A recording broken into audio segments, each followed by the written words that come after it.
and supply contract with DOTC and ZTE executives in Hainan, China. I wish I could find a word, an adjective, if you will, to describe Mr. Neri. Mr. President, distinguished colleagues, I have here a copy of the contract for the supply of equipment and services for the National Broadband Project between the government of the Republic of the Philippines through the Department of Transportation and Communications and ZTE Corporation, signed in Hainan Province in China. The 39-page contract was signed on 21 April 2007 by Leandro Mendoza, DOTC Secretary for and in behalf of the Republic of the Philippines, and Yu Yong, Vice President of ZTE Corporation. Signing as witnesses were Lorenzo G. Formoso III and Chairman Hu Wei-Gui of ZTE.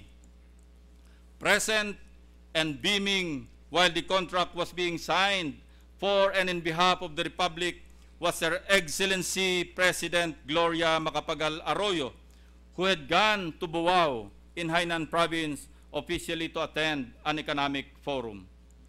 So proud was Malacanang of this particular contract that in a press release of the Presidential News Desk on that same day, April 21, 2007, the trip was thus described, and I quote, "As she," referring to Mrs. Arroyo, "came and went like a thief in the night, bringing with her an avalanche of Chinese investments." This copy was reported to have been stolen that very same night in a hotel room in Hainan, as alleged by the signing witness, Asek Formoso, 2 months after, only on 20 June 2007, before a forum on the subject of the NBN organized by the Ateneo Professional Schools. Lost, stolen, my foot.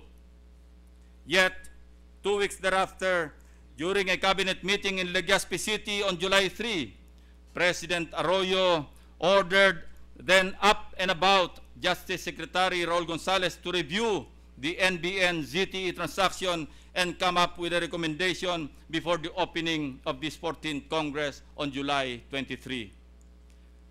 On July 26, Mr. President, the DOJ issued opinion number 46, series of 2007, upholding the validity of a contract that was lost and stolen. Miracles do happen in the DOJ, Mr. President, where they review contracts that do not exist and pass approval of the same. Even the Presidential Legal Counsel, Sergio Apostol, declared before the press that there is no NBN ZTE project because there is no contract. Yet, DOTC Secretary Leandro Mendoza insisted that there is a contract, while his Assistant Secretary, the project's whiz kid, kept saying all along that the contract, having been stolen in a hotel room, would be reconstituted. Mr. President, from my sources at the DOTC, here in my hand is the so-called reconstituted contract. But except for intercalating pagination on every sheet, it is word for word, similar to the lost original signed contract. Mysteriously, Mr. President, the reconstituted contract is signed exactly on the same manner and the same space by its two principal signatories, Mendoza and Yu, as well as the witnesses, Formoso and Hu. And each page has been initialed by the contract reviewer on exactly the same spot on every page. Who did Formoso think he could fool about his cloak and dagger yarn of a theft in the hotel room of a DTI trade attaché in Hainan?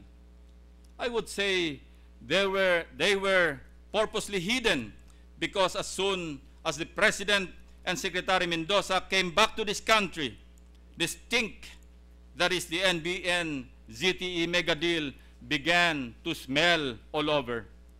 Thanks to the enterprising stories of Mr. Jarius Bondok of the Philippine Star and later the paper of the UP professors. And what does the contract state, Mr. President?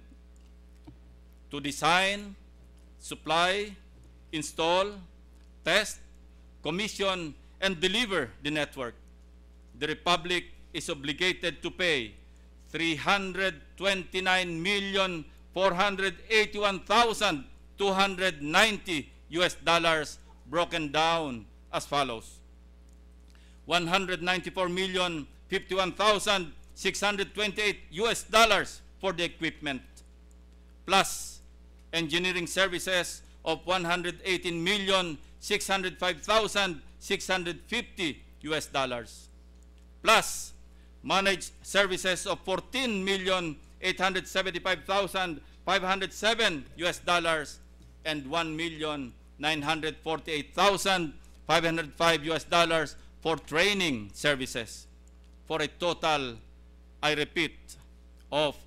$329,481,290.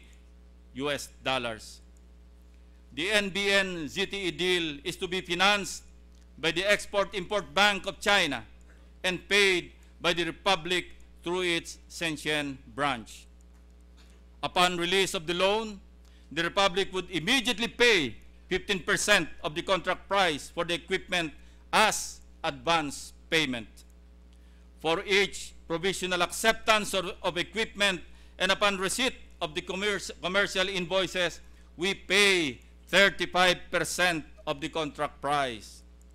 Roughly similar terms of payment